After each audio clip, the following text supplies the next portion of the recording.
Mars rover was a high definition, but maybe I'm wrong. I mean, it sends back pretty high definition types of things. But then NASA comes out and says NASA is getting serious about space hibernation. So what I'm thinking, and this is what they want to do. They want to put us to sleep so that we can go to Mars, and by the time we get there, wake up, blah blah blah. But I think what they're getting ready to do is they are thinking about going past Pluto and looking past forward the Kuiper Belt and then into the outer solar system. And right there, of course, that's where they believe that Nibiru is, or the Anunnaki, or Nephilim, if Nibiru is still around. We talked about this last week with Laura Eisenhower, that we both believe that Nibiru was destroyed, that the paradigm that we are in now is a completely different paradigm than it was prior to 2012. These are, so right now, I believe we were talking about these so-called watchers with JoAnne, and I think what's about ready to hit is that we are either going to, see the second coming of Christ or Muhammad or whatever. I mean, we got this whole ISIS thing going on, the Islamic State in the Mideast, where we're taking over Syria and Iraq, and it's growing. And, you see the red, and you see where ISIS is taking over, and it's just like bleeding through, almost like the way the Nazis did. But here we are with a ISIS which was trained and outfitted by yours truly, the United States government. And so what is happening? I mean, are we going into a jihad? Are we going into, are we trying to figure out, because we're all going to die. Are we trying to figure out ways to repopulate on a different planet? Is that possible? These are the things that we're looking for. I don't know. I don't have the answers for that, but I know something weird is happening. And right before we went into break, JoAnne said that she was getting ready to release some very deep information in regards to what is happening to us spiritually and consciously and what's going on in the skies. JoAnne, welcome back to the show. Thank you. I am back. You are back. Where did we pick up? We let's talk about, you just said you were gonna release some information in the coming weeks ahead about what you're seeing in the skies. What are you seeing in the skies? Well, when I first realized what I was seeing in the sky, I'll tell you, I had tears rolling down my cheeks. Okay. And it was that stunning to me. I cried for several days, and I had to really search myself to find my true centered place of internal peace. And after that, I was all right. But then I thought, okay, I think I know what's going on here. And then every successive hour after that, like I said, I just kept being brought to new levels of astonishment. And so you do go through a course of denial, acceptance. Yeah. You go through these cycles in split seconds almost. Sure. As you're looking at these things and as you're entertaining the possibility of what is there and what that adds up to mean to us as human beings, to this planet, to our survival, our existence.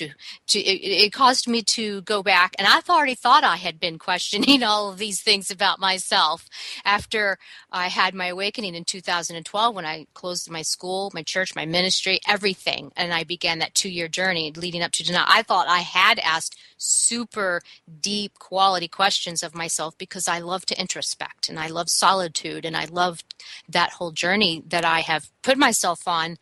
I think I always was on one, but certainly after my awakening, I definitely was on one because the whole foundation just dissolved out from under me.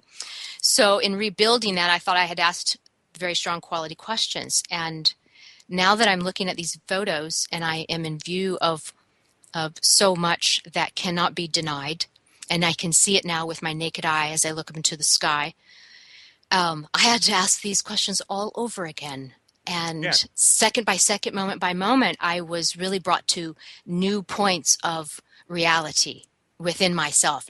That's the only way that I can say it. It is so stunning. It is so stunning what is happening. And I'm sorry that everybody can't see this, but more and more are. And they're posting these pictures, they're posting videos, they're posting commentary, and it is vibing together with pretty much one statement, one observation. And that is lining up with a lot of things that have been written about this time frame that we are in. So I think it's extraordinary. It's extraordinary in what the possibility is. It's extraordinary in the opportunity that this presents for humanity. And I can't wait to get for tomorrow to come, honestly, because I just started to be able to get into these photographs and really dig into them. Sure. Like I said, about a day or two ago, and I am pumping out some stuff now. I just posted this evening, just a little bit after 6 p.m., a photo of 3 UFOs hovering at the end of my street, And cloaked. what they were cloaked. What are we? Mm-hmm. What did they look like? Were they cylinder or were they? They were these ones. These ones in particular were a type of square / rectangle and donut. Not donut in their. They were shaped like a square, but they were kind of curved, and there was some exhaust or some kind of flame. In other words, Right. cloud material coming from the inside. And so you could see that there was that donut shape. And then, of course, as it moved, and I sat there and filmed them, and they knew I was there filming them, and I slowly caught them turning around and moving off, and quite a few pictures. But that's just the tip of the iceberg. I have caught things that are happening to the sun that defy description. And just recently, I was given a photograph that has greatly helped me in understanding what is happening.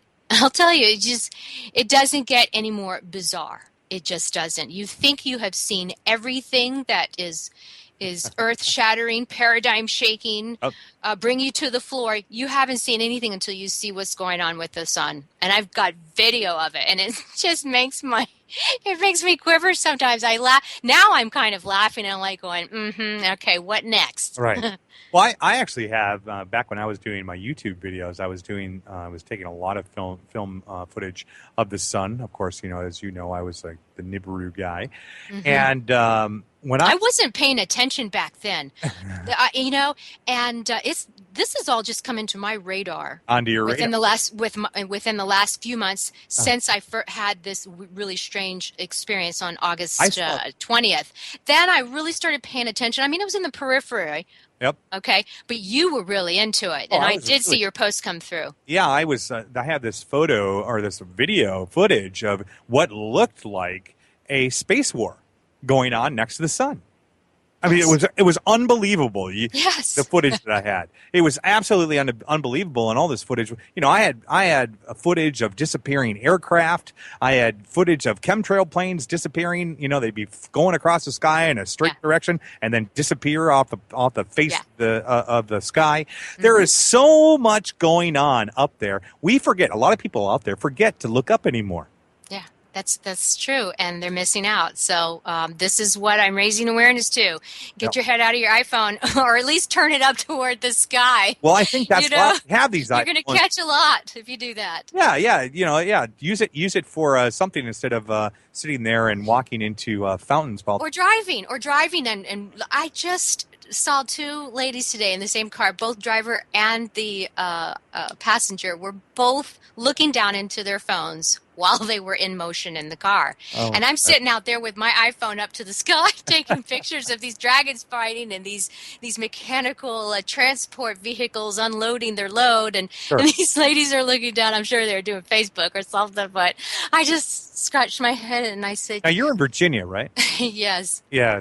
So where in Virginia, located? Are you in like near Arlington or are you... Right on the coast, about 3 hours away. Beautiful, right on the coast there? Right on the coast. Mm-hmm. Yeah, I have seen pictures of where you are. That's right. You've taken shots of when your daughter, right? Mm-hmm. Yeah, right there by the coastline. Yeah, that's beautiful. That's a beautiful area. Absolutely. There must be amazing footage that you can get over there. Oh, yeah. Well, what's amazing about this whole thing is I don't just rely upon my pictures. There are so many other people posting them as well. I also go to IntelliCast and I watch the satellite infrared feed as well. So I'm comparing not only what I see on the ground looking upward, but I'm also transposing that and recognizing patterns in the satellite cloud feeds. So that's a really interesting thing to do, to decode and match up. And Did you ever see? Did you ever see that footage that I had of it? Looks like Christ on the crucifix and the gates of heaven opening, and then you literally see a hand extending and a face of Jesus Christ with a dove in it and a DNA molecule underneath it, and that is actually swamp gas in space, and it's making up this formation. Absolutely phenomenal. I'm like, holy crapola, this is amazing stuff. And then I have another one of it literally looks like a huge UFO, but it actually takes up like pretty much all of Orion's belt.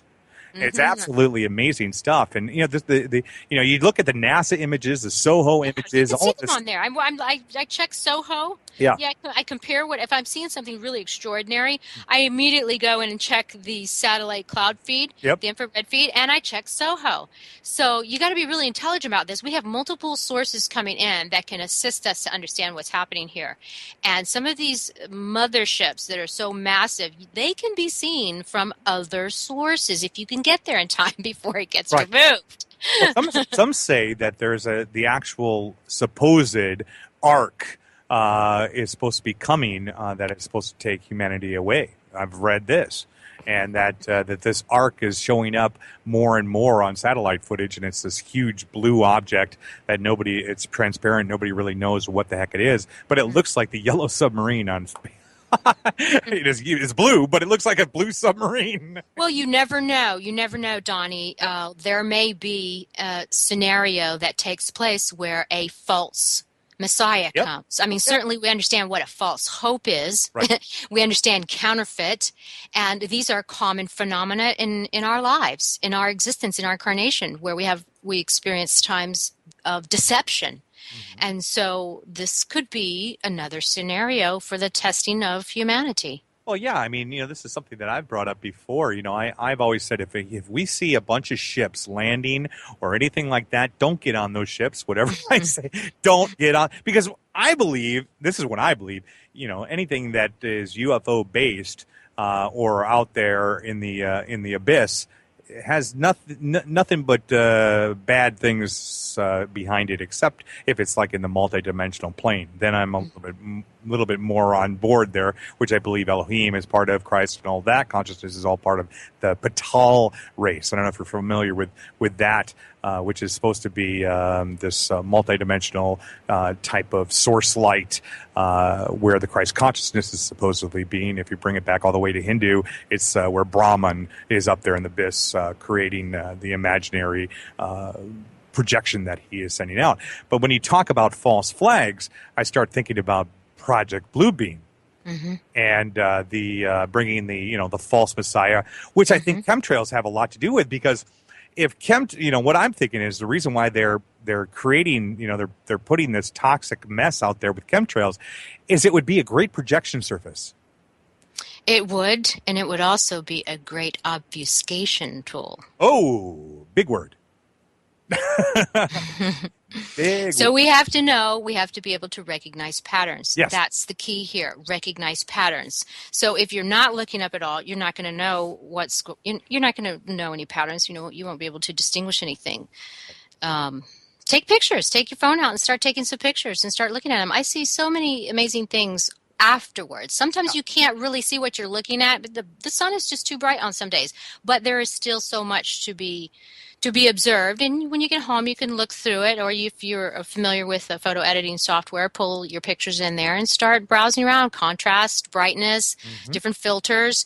You would be amazed at what is underneath that supposed clouds, those clouds. That's just cloud material. They're not really real clouds. Oh, no, they're just, they're It's cloaking. It's a cloaking technology. And the one thing, I remember when I was in Minnesota, and I was, actually when I moved out to Nevada for the first time, I was looking at these clouds. It must have been straight line winds, 60, 70 miles an hour, and all of it, and these clouds are just standing there. sitting in place. I'm like, hey, how does that work?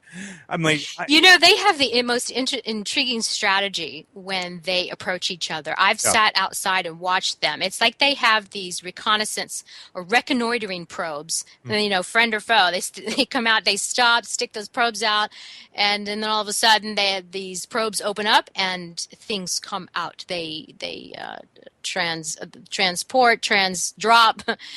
They have an emission, let's put it that way. And there's things, substance, entities that pour forth. And so this is very fascinating to be able to watch and observe and contemplate what it could possibly be. Well, and, then there's also the possibility we have angels, like real angels.